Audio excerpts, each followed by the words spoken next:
تخيل الإنترنت اللي بنستخدمه كل يوم، من أول ما تفتح جوجل لحد ما تتفرج على فيديو على اليوتيوب، كل ده قائم على طريقة موحدة بيتواصل بيها أي براوزر مع أي سيرفر في العالم. الطريقة دي اسمها HTTP أو Hypertext Transfer Protocol، أو بالعربي بروتوكول نقل النص التشعبي. من غيرها الإنترنت زي ما نعرفه ما كانش هيبقى موجود. ليه أصلا HTTP اتعمل؟ في أواخر الثمانينات كان الإنترنت موجود، لكن ما كانش بالشكل اللي احنا شايفينه النهارده. كان عبارة عن شبكات منفصلة لكل جامعة أو مؤسسة، ومشاركة المعلومات كانت صعبة جدا. كل نظام له بروتوكول خاص، وده كان يعني إنك لو عايز تبعت أو تستقبل معلومة لازم تعرف تفاصيل تقنية معقدة جدا. في سنة 1989 المهندس تيم بيرنرز-لي في مركز سيرن كان شايف إن ده معطل العلم والتقدم. حلمه كان واضح: أي جهاز في أي مكان يقدر يطلب معلومة من أي جهاز تاني بسهولة، من غير ما يهم نوع الجهاز إيه أو نظام التشغيل أو لغة البرمجة. علشان يحقق ده اخترع 3 مكونات أساسية: طريقة لوصف الصفحات والمحتوى، ودي ال HTML، عنوان موحد لأي مورد على الشبكة URL، طريقة منظمة لتبادل الطلبات والردود بين الأجهزة، وده ال HTTP. ال HTTP كان هو العمود الفقري، لأنه سمح للبراوزر والسيرفر يتكلموا بنفس القواعد مهما كانت بيئتهم. خلينا ناخدك كده في قصة علشان تفهم تفاصيل من أول ما بتبعت الريكوست لغاية ما يجيلك الريسبونس. تخيل إنك كتبت example.com في البراوزر وضغطت انتر. بالنسبة لك النتيجة صفحة ظهرت في أقل من ثانية، لكن ورا الكواليس بتحصل حاجات كتير. الأول، البراوزر ما يعرفش فين example.com بالظبط. بيسأل حاجة اسمها DNS، ده دفتر التليفونات العالمي، أو المكان اللي فيه كل الداتا اللي بتربط كل نيم بالاي بي. لو العنوان موجود في الكاش بنوفر وقت، لو مش موجود هتبدأ تسلسل أسئلة بين الدي ان اس سيرفرز لحد ما توصل للعنوان الصح. في الآخر أجهزة الكمبيوتر والشبكات ما بتتعاملش مع أسماء، لكن بتتعامل مع إيه؟ مع اي بي. وعلشان ما نطولش أنا هشرح الدي ان اس بالتفصيل في فيديو منفصل. المهم إنك تعرفوا عن الدي ان اس دلوقتي إن البراوزر بيسأل الدي ان اس سيرفرز على الاي بي بتاع الدومين، ولما بيجيله بيبتدي يتعامل على اساسه. قبل تبادل اي معلومات لازم البراوزر والسيرفر يتفقوا على القواعد. بيحصل حاجه اسمها هاند شيك او سينك اكنولج بين البراوزر والسيرفر، عشان يضمن ان في اتصال موثوق بين الاثنين وسرعه الارسال متفق عليها، وكمان حجم الباكيتس او الحزم اللي هيبعتوها لبعض. البراوزر هيبعت HTTP ريكويست، وهنا بقى بتبتدي ال HTTP يظهر في الصورة. البراوزر هيكون رسالة فيها request line اللي هي نوع الميثود والفيرجن اوف HTTP اللي هيستخدمها، وكمان مجموعة headers اللي بتحدد نوع المحتوى واللغة المفضلة وهوية البراوزر وشوية تفاصيل تانية. كمان البادي في حالة ريكوستات معينة السيرفر البراوزر محتاج يبعت بادي مع الريكوست، لان مثلا البوست ريكوست بتاعنا لما بيكون البراوزر عايز يسبميت او يبعت داتا معينه للسيرفر بيبعتها في حاجه اسمها البادي، وده برضو بيبقى جزء من ال HTTP مسج. الفكره هنا ان اي سيرفر يقدر يقرا الريكوست ويعرف يطلع منه التفاصيل بغض النظر عن تفاصيل الانترنالز بتاعه السيرفر ده. يجي بقى هنا دور السيرفر بعد ما بياخد الريكوست هيعمل بيه ايه. اول حاجه بيبعتها للراوتنج، ودي كلها حاجات تختلف من سيرفر للتاني،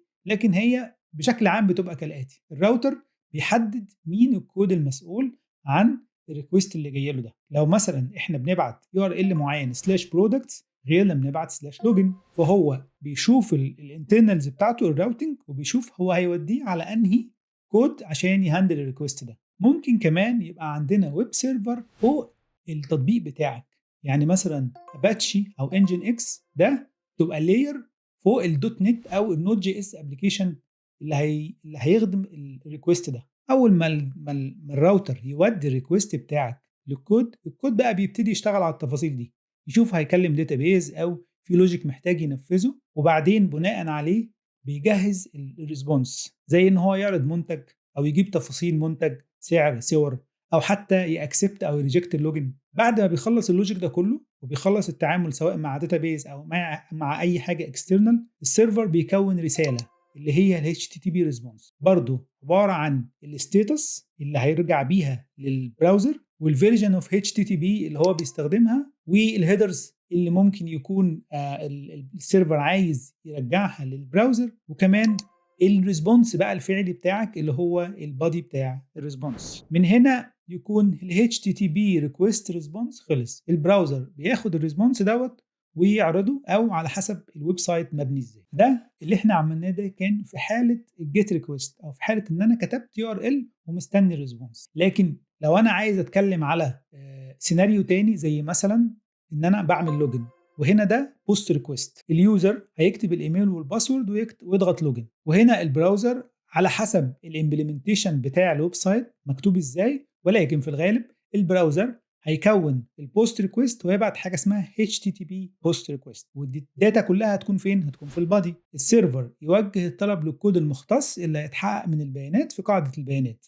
او لو هيكلم مثلا اوثنتيكيشن سيرفر او ايدنتيتي سيرفر عشان يتاكد من البيانات الصحيحه. لو صح بيرجع يا اما سيشن اي دي او توكن ويرجعه للبراوزر، والبراوزر يبتدي على حسب الكود اللي مكتوب للويب سايت يا هيخزن التوكن ده في لوكال ستورج او في كوكيز، دي بتختلف على حسب الامبلمنتيشن، ولكن اللايف سايكل بتاعت الريكوست هتكون واحده. دوت اللي بيحدده ال HTTP، وده ستاندرد بين كل الاجهزه في العالم وكل البراوزرز كل السيرفر. نيجي النقطه بعد كده، احنا قلنا جيت وقلنا بوست. طب ايه هي ال HTTP ميثودز اللي موجوده او اللي بنستخدمها بشكل عام؟ عندك الجيت دي زي ما قلنا لما كتبنا اللينك في البراوزر دوت بطلب من البراوزر من السيرفر انه يرجع حاجه. بوست لو انا بقول للسيرفر خد الداتا دي سجلها. في بوت دوت لما البراوزر او الريكوست بيكون بيقول للسيرفر عدل بيانات معينه. ديليت دي معناها احذف حاجه وبدي لك الاي دي بتاعها. على فكره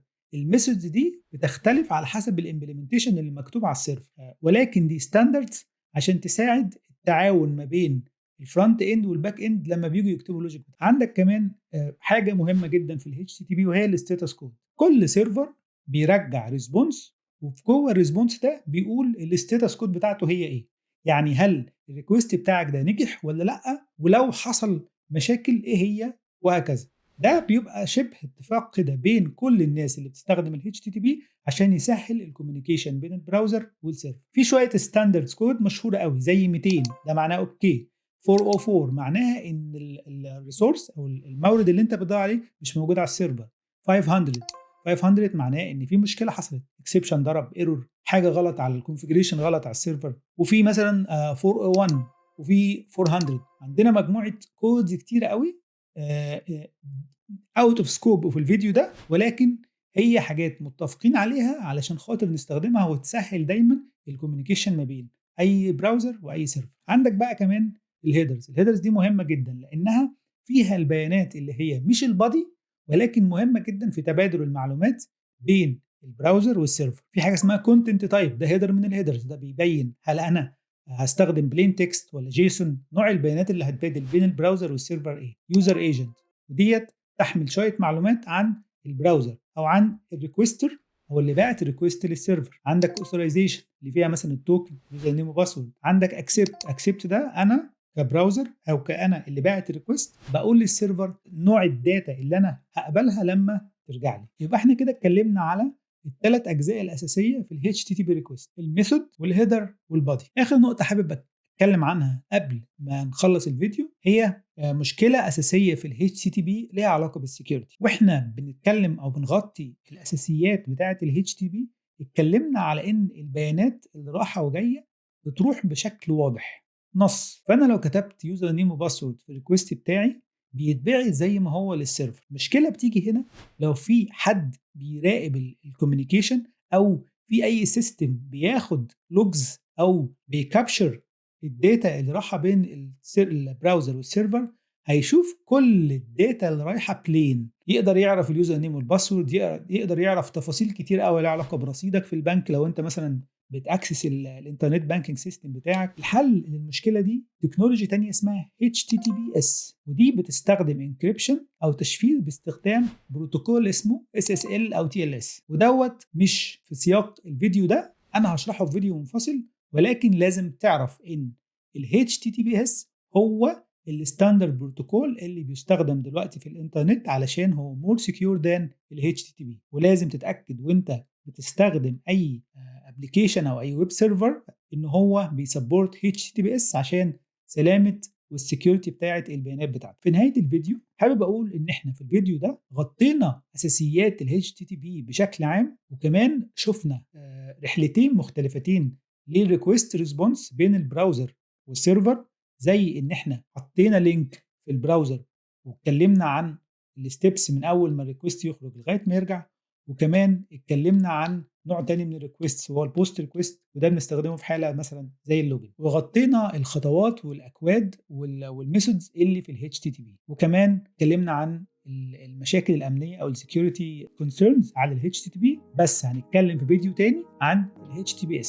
وكمان هتكلم عن ال DNS بعمق اكبر في فيديو منفصل. لو الفيديو عجبك اشترك في القناه عشان تتابع باقي الفيديوهات، واستنى فيديوهات تانية عن ال DNS وال HTTPS وحاجات كتير قوي عن الانترنت وعن البرمجه بشكل عام. شكرا ليك جدا، سلام عليكم.